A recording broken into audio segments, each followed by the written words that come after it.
Now, a retired US ambassador who's spoken to ISIS bride Shamima Begum has said that she does not pose a danger to the public and should be allowed to return home. Gets me asking, is it time for Britain to take responsibility for our own terrorists and to repatriate Shamima Begum and others and put them on trial here if necessary? There's a few points I'd like to make on this that I think are important to consider when looking at this case and others. First of all, as is known, Shamima Begum was a minor. She was a juvenile, 15 years old, when she went to join ISIS. Now that matters. It matters legally and it matters morally. Because we know that somebody that's under the age of 16 has diminished criminal responsibility. There is still criminal responsibility, but it's diminished, which is why we try them in juvenile courts and we send them, if convicted, to juvenile prisons. And extenuating circumstances for juveniles do exist legally. And that's important because it's important to understand how a juvenile can be groomed online, and I'm not saying that she's entirely innocent of the fact that clearly she went to join the worst terrorist group that we in living memory know of. But it's important to remember she was 15 when she did so, and people change from when they're 15 to when in their mid-20s, for example. And so it does make a difference, her age. The other thing, though, is perhaps even more substantial, and that is up until this ISIS bride's case, we didn't have the habit in this country of stripping citizenships for terrorists. You look at the IRA, attempted to blow up our Prime Minister Thatcher in a hotel. We didn't strip any of their members who had British citizenship because of the behaviour of their other members who may have had Irish citizenship. Why are we doing it with ISIS? And if we are willing to go down this route where we start stripping citizenships from our own terrorists that have gone abroad and committed atrocities, then which sorts of crimes should qualify? Is citizenship a visa? Is it like a visa that can be taken away based upon committing certain crimes? And if so, where do you then dump the people? Is it just terrorism? Because keep in mind, this 15-year-old girl at the time married into ISIS, which is why she was known as an ISIS bride. Imagine her crime was something else. I don't know, you tell me, is paedophilia worse than marrying a terrorist? Should we start stripping citizenships for paedophilia? What about serial killing? Are serial killers worse than women who are 15 at the time who marry terrorists? What's the basis we're going to use for determining which crimes require stripping of citizenship and which don't? Keep in mind, I use these examples because they're all very real examples. We've not stripped IRA terrorists nor any other terrorists that have attacked our country of their citizenship. Even the 7/7 bombers and the 21/7 copycat case and all the now infamous cases of attacks in London, they still have their citizenships. Shamima Begum was born and raised in this country. And that means, by definition, she becomes our problem. Now, there's an issue here, which is, fine, you strip her of her citizenship because you say, well, her parents were from Bangladesh. And she was born here. Bangladesh, as the government, has turned around and said, why should we have to deal with her? Nothing to do with us. She was born and raised on your soil. Why are you trying to dump your terrorists onto us? That's a valid concern that they have.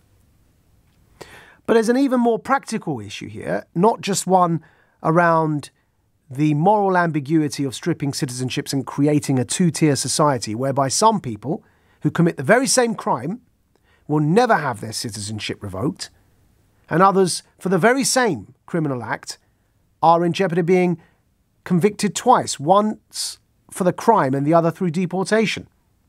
You could conceivably have a scenario where somebody whose parents have no dual heritage, but rather whose parents only have British passports, commits the very same crime as somebody whose parents have dual heritage but was born and raised in Britain themselves.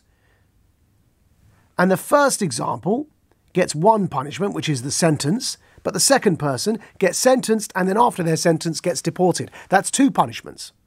You end up with two-tier citizenship in this country. Now, that's the moral problem there. I'll say, what's the practical concern? The practical concern is we in Britain have reserved the right and have implemented the right to deport foreign terrorists who have arrived here back to their countries of origin. So Omar Bakri Mohammed was basically given the red light when he attempted to get back in. He's in Lebanon. We said, we don't want you back. Abu Hamza, deported. Abu Qatada, deported. These were all head or leading terrorist figureheads. They were in our country. We said, we don't want them anymore. They migrated here and they caused trouble. And we said to their countries of origin, where they were born, you can take them back and try them in your country. Now, if we do that to foreign-born terrorists who have somehow landed in Britain, we send them back to where they were born, to their own countries.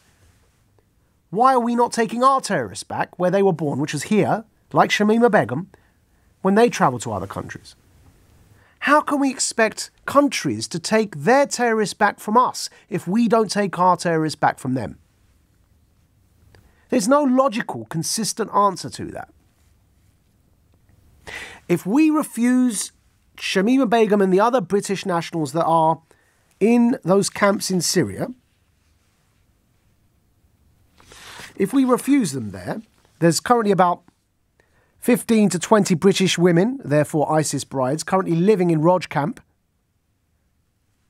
If we don't take them back, 15 to 20 of them there, with their kids, imagine one day, through these refugee flows and migration flows, ISIS delivers on their promise, as they have done, and said, we're going to smuggle fighters in through your refugee system. And imagine one day we catch one of them and we want to send them back to wherever they've come from, and that country says sorry. Imagine we're going to send them back to Syria and Iraq. And Iraq turns around and says, so we're paying for your nationals here that you don't take back. Why should we take our nationals back from you? It doesn't make any sense, folks. And then this brings me to the very last concern I have as well. And that is, there are children being born in these camps. Shamima Begum's children happened to die. What is the crime of these children?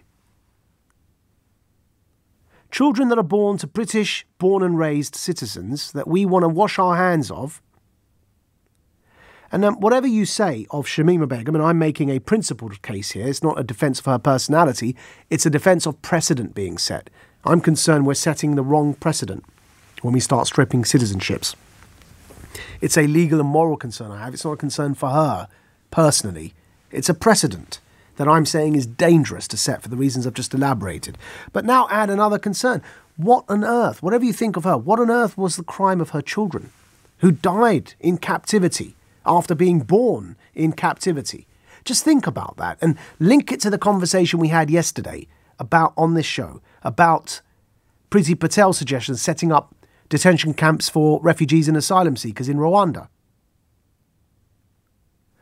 This all began with Guantanamo Bay. Detention without trial, interning what we were told were some of the most dangerous jihadis on the planet, without charge and without trial in Camp X-Ray in Guantanamo. It began with that, and at the time, we were outraged, we meaning people that are concerned for civil liberties, but it carried on. It's got then to a point where in Syria, you've got these camps where it's not the jihadists anymore we're interning and detaining without charge or trial, it's their wives and children.